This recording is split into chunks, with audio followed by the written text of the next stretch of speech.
Hello, my name is Adam. Today I want to share my story with you. I was a quiet young man, someone who preferred staying at home. I lived with my mother and father. We were a middle-class family. We didn't have much, but our life was stable, filled with love and understanding. My father worked in accounting, and my mother was a teacher. Even though money was limited, our home was warm, simple, and peaceful. Sarah was my mother's closest friend. She had been a part of our lives for many years. They first met as colleagues at work. Sarah used to teach English literature, but she resigned after marrying a very wealthy man, much older than her. When he passed away, she inherited his fortune. Sarah was in her 50s, beautiful, elegant, and full of joy. Though wealthy, she lived quietly and modestly.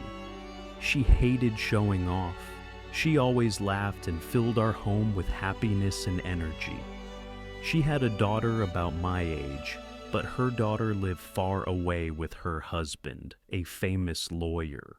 Because of this, Sarah rarely saw her. She often felt lonely, so she found in our family her second family. To me, she was like a second mother. She joined us on holidays, went shopping with us, ate with us, and sometimes even stayed overnight. And since my father often traveled for work, her bond with my mother grew even stronger. One day, my grandmother became very ill. My parents traveled abroad to visit her, but I had to stay behind for my exams. My mother asked Sarah to take care of me. She was supposed to stay with me for at least a month. At first, everything was normal. She was part of the family after all. But with my mother gone, Sarah and I began spending every moment together. Cleaning, cooking, shopping, even running every morning. A habit she never skipped. Sarah was full of life, as if a 20-year-old spirit lived inside her 50-year-old body. She had the wisdom of age and the playfulness of youth. We laughed, we teased each other, we even had pillow fights. It felt almost like we were newlyweds on a honeymoon. But the best moments were always at dinner. We cooked together, then sat on the couch afterward, watching movies, drinking red wine, and enjoying the warmth and quiet of the house. Those evenings felt magical.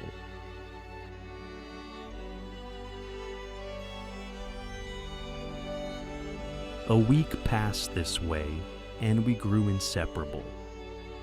Then came the evening that changed everything. Sarah climbed on a chair to reach a high shelf.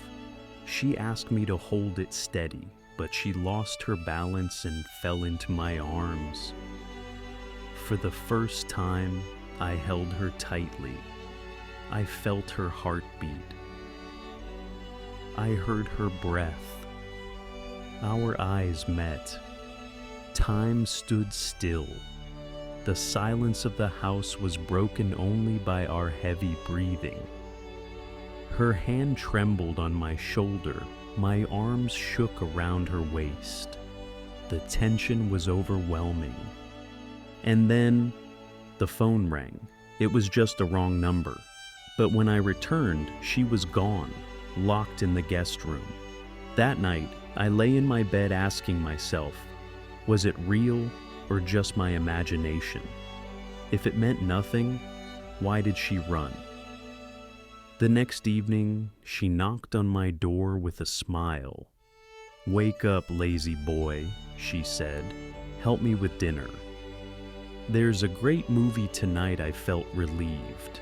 Maybe everything was back to normal, but it wasn't. That night, the movie was a romance, about a young man who falls in love with his older teacher. Outside, thunder rumbled and rain poured down. Sarah brought a blanket and sat closer than usual. Her glances, her hesitant smile. Something was happening. On screen, the lovers kissed. The tension between us grew unbearable. I wanted to kiss her, but I hesitated. Maybe it was the wine. I drank glass after glass until I blacked out. In the morning, I woke up in her arms. Empty bottles lay scattered on the floor. The TV was still on. She woke up in shock, whispering to herself, "Oh God, what have I done? He's like my son. This can't be real." She rushed to her room, got dressed, and sped away in her car. I was left stunned, and yet strangely happy, because Sarah was my first love. The next day I tried calling her, but she never answered. When I went to her house, neighbors told me she had packed her bags and left to stay with her daughter. My heart broke. I was ready to confess my love, to tell her I couldn't live without her. Days turned into weeks. I lived in emptiness, confused. Was it real or just a dream? Then, about a month later, the phone rang. It was Sarah's daughter. She told my mother that Sarah had died in a car accident. But before she passed away, she left me a message. Yes, Adam. Everything was real. My world collapsed. I fell into depression. I drowned myself in alcohol, became addicted, and my life shattered. For a whole year I lived in darkness, until my parents brought me here to this rehabilitation center. And now, here I am, sharing my story with you.